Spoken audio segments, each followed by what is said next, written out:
Today, we dive into one of the most profound and transformative books of the 20th century, Man's Search for Meaning by Viktor Frankl.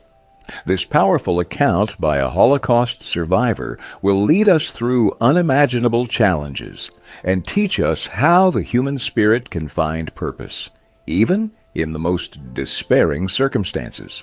From the darkness of concentration camps to the liberating insights of logotherapy, Frankl's journey is one of resilience and hope. Stay tuned as we explore how his experiences can inspire us to discover our own meaning in life.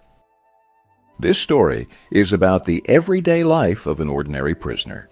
It doesn't delve into the horrifying events of the Second World War, which have been documented extensively in many books and stories. Instead, our focus is on the common man who had lost everything, including his identity. It is a tale of struggle against all odds, in a desperate attempt to retain one's sense of self, despite the brutal oppression inflicted upon him in the concentration camp. These nameless prisoners were reduced to mere numbers, their identities and dignity stripped away. They were called schmucks. No, we weren't heroes or martyrs. We were just skeletons made of flesh and bone, fighting for scraps of bread to quiet our hunger while also struggling to retain our humanity. Psychology often demands a certain detachment, but no outsider could ever fully grasp the agony of a concentration camp inmate. Only those who have lived in that world could truly understand. Initially, I wanted this book published anonymously. I didn't want anyone to know more about me than my prisoner number. But then I realized that revealing my identity would encourage more people to read this book.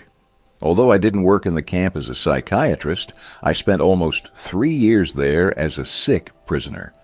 Just weeks before I was liberated, I worked mostly on the railroad tracks, digging and laying them. Once, I dug a tunnel by myself. It was Christmas of 1944, when I received premium coupons, 12 in total, which could be traded for 12 cigarettes or 12 bowls of soup. We were sold as slaves to construction firms, and for each prisoner, the concentration camp received money from the firm. Thus, I became prisoner number 119,104. Phase 1. Admission to the camp. During my time in the camp, I closely observed the psychological reactions of prisoners through 3 distinct phases: admission to the camp, routine life, and liberation. When a new prisoner arrived, they were in a state of shock after witnessing the conditions of the camp. We had spent several days traveling by train, crammed tightly into carriages with barely enough space to breathe at the top. Each coach was packed with around 80 prisoners. We thought we were being taken to Poland for forced labor. However, we trembled in fear when our train stopped at Auschwitz, a name synonymous with death and gas chambers. Soon, we could see watchtowers, barbed wire fences, and long lines of prisoners. The doors of our carriage opened, and prisoners in striped uniforms with shaved heads entered. They appeared healthy and led us to a shed. These special prisoners who guided us were called capos. They worked as guards in the camp and were not starved like the rest of us. Some even thrived in the camp, living happier lives than they did before. Ironically, the capos were often more brutal than the actual guards. Each shed housed around 200 prisoners, and our train carried about 1,500 passengers in total. We all prayed for safety. We were ordered to leave our belongings on the train and were then lined up. Men and women were separated into different lines, and an officer inspected us, signaling us to move either to the left or the right. Most of us were sent to the left. That simple gesture sealed our fate. Someone whispered to me that those going to the right would be put to work, while those on the left were the sick and unfit. When my turn came, I tried my best to appear fit and healthy. The man in front of me directed me to the right. The left meant death, and 90% of those sorted to the left shared that grim fate. Within hours, they were taken from the station to the crematorium, where a large building labeled Bath in multiple European languages stood. Each prisoner received a small bar of soap, but no water flowed from the showers. I learned the horrific truth that evening when I asked another prisoner about my friend who had been ordered to the left. The prisoner pointed to the chimney and said, "Your friend will ascend to heaven from there." Indeed, my friend had reached heaven because the Germans had burned him alive in the gas chamber. Those considered weak were deemed burdens to the camp and destined for death. This was the way things worked there, and human life had no value. Those of us sent to the right were taken by the guards to work. We were ordered to rush to the cleansing station, passing by the electrified barbed wire fences surrounding the camp. The guards inspected us one by one, their eyes fixed on our watches and jewelry. We were given a blanket in which we were to place all our possessions. Some people begged to keep their medals or wedding rings, but no one was allowed to keep anything. Then a guard shouted for everyone to strip within 2 minutes, except for their shoes. We all stood there naked in line. Those who hadn't removed their belts were whipped. We were taken to a room where we were shaved from head to toe until not a single hair remained on our bodies. We could no longer recognize ourselves. Then we were lined up again to shower. We were lucky that water actually flowed from the sprays rather than gas. My body was stripped of everything except my glasses. We were utterly naked and exposed, without a single hair or possession, even body hair to cover our nakedness. We stood shivering and wet, wondering what will happen next. Phase 2. Routine and Days of Despair. That night, I stayed in an 8-foot cell with 8 other prisoners. This cramped space served as our bed, and we all lay pressed against one another. We were given 2 blankets to share among the 8 of us. It's a lie when someone claims they can't sleep without this or that. In that tight space, we struggled to find even a little sleep. For a few hours, we could escape the pain. Every morning, we started our day without brushing our teeth. For months, we couldn't change our clothes because the tattered rags we wore were all we had. Bathing was a luxury we rarely enjoyed. Working left blisters on our hands, but there were no medicines to treat them. Dostoevsky said it right: humans can endure anything. The thought of suicide by touching the electrified fences crossed all of our minds. We constantly feared being taken to the gas chambers and burned alive like so many others. On top of that, the guards would often beat us for no reason. We were utterly hopeless about life, feeling like death was constantly lurking over our heads, ready to claim us at any moment. There was another doctor with us who was my companion. He snuck into our cell after escaping from his own. He had arrived at Auschwitz a week before us and told us, if you want to survive, there's only one way. Keep yourself looking fit to work. There were many prisoners who were sick, hopeless, and deeply despondent. These were called Muslims and were taken to the gas chambers to be killed. Living in the concentration camp, all of us had lost hope in life. We could see no escape. From the day we arrived, we had been yearning for our homes and families. What we witnessed was like a dreadful nightmare, disgusting and terrifying. However, over time, we became accustomed to it all. Our despair made us numb to everything. Even a beggar's clothes might have been better than ours. The uniforms we received were just rags. We were given small cells to live in, and stepping into another cell could result in harsh punishment. In these cells, we did everything, eating, sleeping, even relieving ourselves. Our cells were worse than hell itself, and the condition of new prisoners was even more miserable. They were made to clean the latrines, and refusal was not an option. If anyone resisted, their faces would be smeared with filth. Those who tried to clean up faced brutal beatings from the capos. Prisoners were frequently subjected to punishment parades where they were forced to march around the camp for hours while being beaten by the guards. One 12-year-old boy was ordered to stand barefoot on the snow as a punishment, which resulted in frostbite and gangrene. This was a daily occurrence. We saw people suffering and dying all the time. It became so common that it barely affected us anymore. We felt no pain, no sorrow, no pity, and no fear.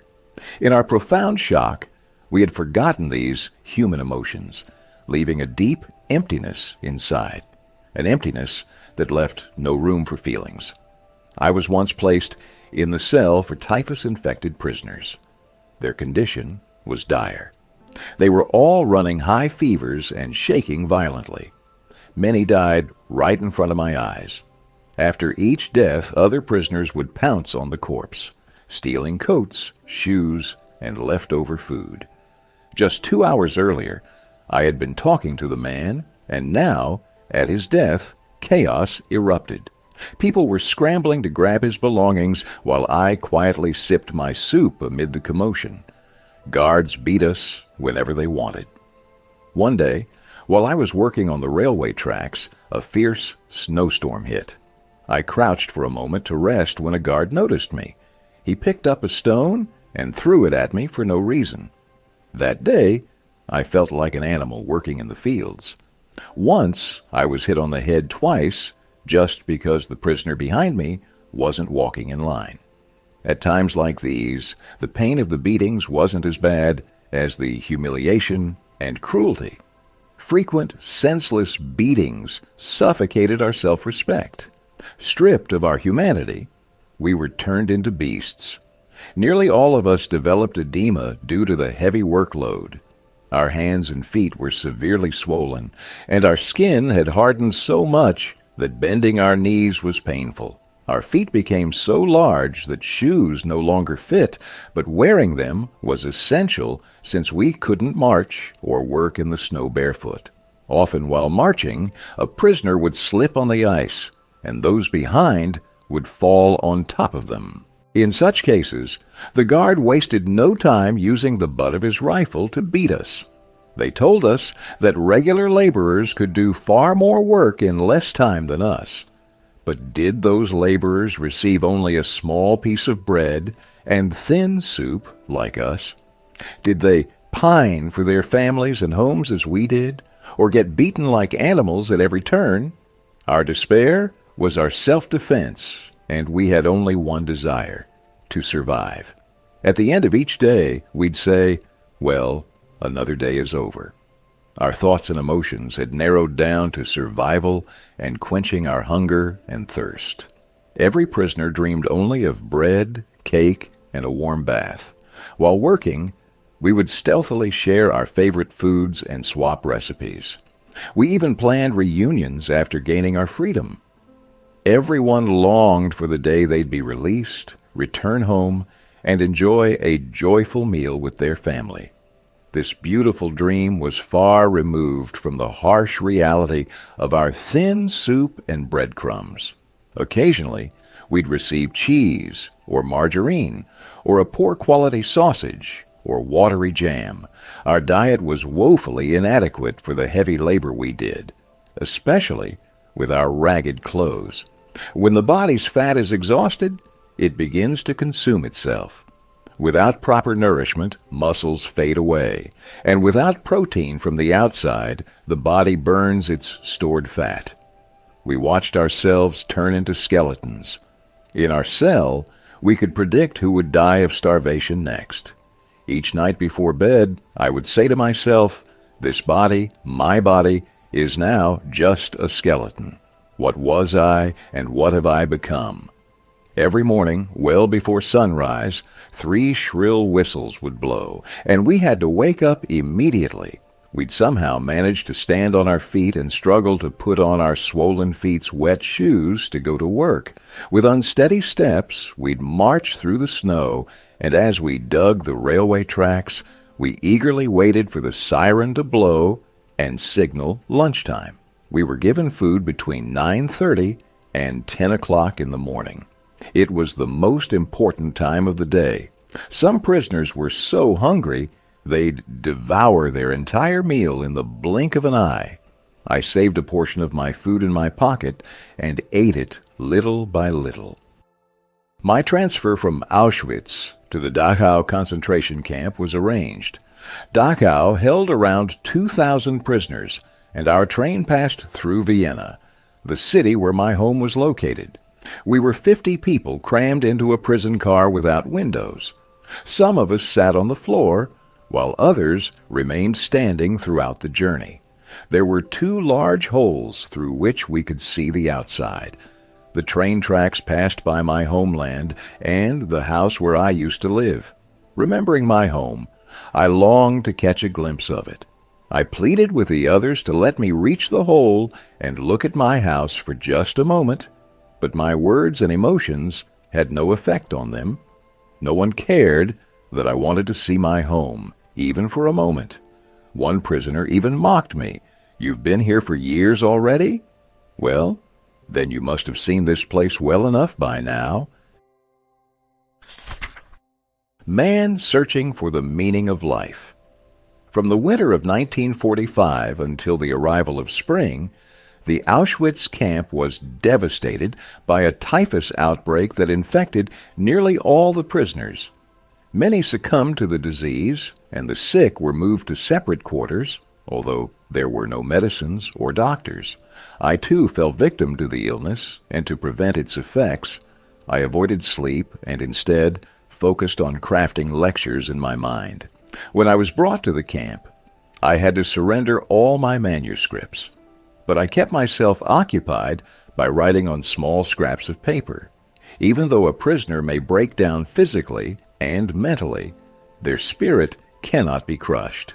Faith has the power to keep us alive even in the worst conditions. Some of us would gather in our cells after a long day of work to pray together. There's a misconception about camp survivors, that they were physically strong. In reality, survival here depended on a resilient spirit and unwavering belief that justice would prevail eventually. Sensitive intellectuals and thinkers could withstand loneliness and despair, finding solace in the depths of their souls. Although they may endure pain and suffering outwardly, their spirits remain free, like birds soaring in the sky. When everything is taken from you, your work, happiness, family, even your identity, how do you find meaning in life?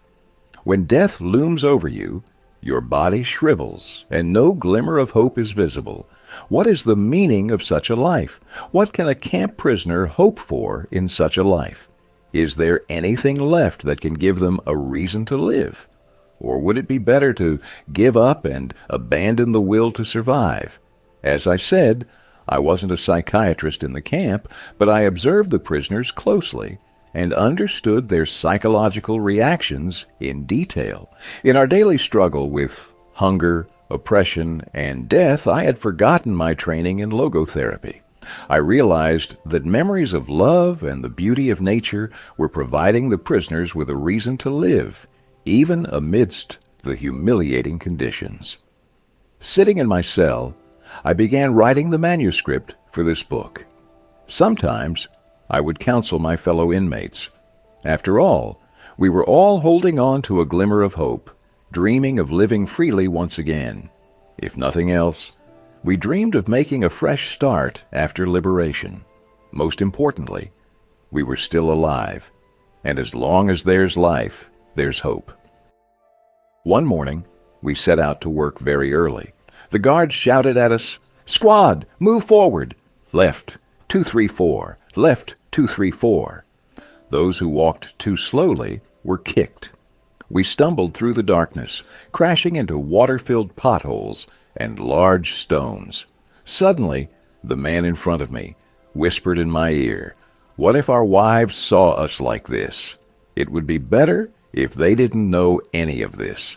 His words made me think of my wife. I looked up at the sky, and her face floated before my eyes. The first rays of the sun spread her smile across my face. That day, for the first time, I understood the meaning of love-filled poems and songs. Man finds redemption in love, only in love. I was a man who had nothing, enduring intense suffering in this desolate place, but the memory of my beloved wife filled me with joy at that moment. In my heart, I started conversing with her. As I thought about her, I asked questions that she answered. Prisoners ahead of me stumbled and were lashed by the guards, but I was lost in my thoughts. Soon we arrived at the work site. Everyone dashed towards the sheds to grab the best tools. We started our work amidst the shouts of the guards from behind. "Can't you work faster, you schmucks?" But I remained lost in thoughts of my wife. I didn't even know whether she was still alive, but even her memory was enough to sustain my hope. My soul, my very being, was imbued with her love, whether she was near or far, alive or not. What difference did it make? The love we have for someone keeps them alive in our memories forever. This is what logotherapy meant. It was crucial that even after liberation, a prisoner must search for the true meaning of life. He must understand his purpose, regardless of whether any of his loved ones were still alive, whether he was alone, his home destroyed, or his livelihood taken away. Even then, he needed to find a new reason to live. No matter what life throws at us, we must find the true purpose of our existence. While traveling from Auschwitz to Dachau, we admired nature with all our hearts. We saw lush green mountains and the sun shining brightly through the train-sealed windows. We watched the sky changing colors from blue to red. Nature had never appeared so beautiful to us before. Even for a few moments, these sights filled us with immense joy. One of my companions exclaimed with delight, "This world is so beautiful." Phase 3. Liberation. The sick prisoners were shown a slight mercy in that they were allowed to lie down on bunks all day in their cells and weren't required to work. However, they received poor quality food and no medicine or medical supplies. A doctor sought my help to treat typhus patients, and I was sent to a camp for the sick in Bavaria, where I was tasked with helping in a cell that housed 50 patients. They all had high fevers and were delirious. Fetching medical supplies for our cell was my responsibility, but these supplies amounted to just 10 fever pills. Only the most severe cases received half an aspirin. There was no medication available for those beyond help. I would check each patient's pulse and then retreat to a corner where I could see the Bavarian landscape. Surrounded by maggot-infested corpses, I'd lose myself in those moments gazing at the scene outside. Conditions in the concentration camp worsened daily. Some prisoners had turned cannibalistic to satisfy their hunger. We stood at the edge of a battlefield. During this time, a fellow inmate and I attempted to escape. Outside the camp, a contact was supposed to meet us with fake documents and uniforms to help us get away. We returned to our cell to gather a few belongings. I put a toothbrush, eating utensils, and tattered gloves in a bag. I was filled with remorse almost immediately. How could I leave my sick companions behind? I decided to make one last round to check on them. During my rounds, one of the patients asked, "Are you leaving too?" I saw deep despair and immense pain in his eyes. I told my companion waiting outside that I couldn't run away. However, my final day in the camp came when the battlefront reached us. All the guards and capos had fled, and prisoners were being evacuated en masse. Everyone was supposed to leave before sunset because the entire camp was to be burned. Only the sick were left behind, still lying feverish and unconscious in their cells. My companion and I were prepared to leave. We were instructed to bury 3 corpses outside the camp. We each went to fetch our rucksacks. Just as we were about to flee, the camp gates opened, and a car bearing a large Red Cross flag drove in. It was a delegation from the International Red Cross, who assured us that we were now safe. They distributed medicine and cigarettes and began evacuating the camp. My companion and I stayed behind with the typhus patients in the cell. In the middle of the night, the doctors arrived, yelling at us to cover ourselves. We could hear gunshots, cannons, and rifles. We were right in the middle of the battlefield, but with the first light of dawn, everything suddenly stopped. A white flag was hoisted outside the camp. That marked the end of my journey as prisoner number 119,104. And that concludes the summary. Thank you for listening to Man's Search for Meaning. Viktor Frankl's experiences and philosophy remind us that no matter the challenges we face, we can always find purpose. If this summary resonated with you, consider reading the book for a deeper understanding. Don't forget to subscribe to our channel for more enriching summaries to help you unlock your potential. Until next time, stay curious and keep exploring.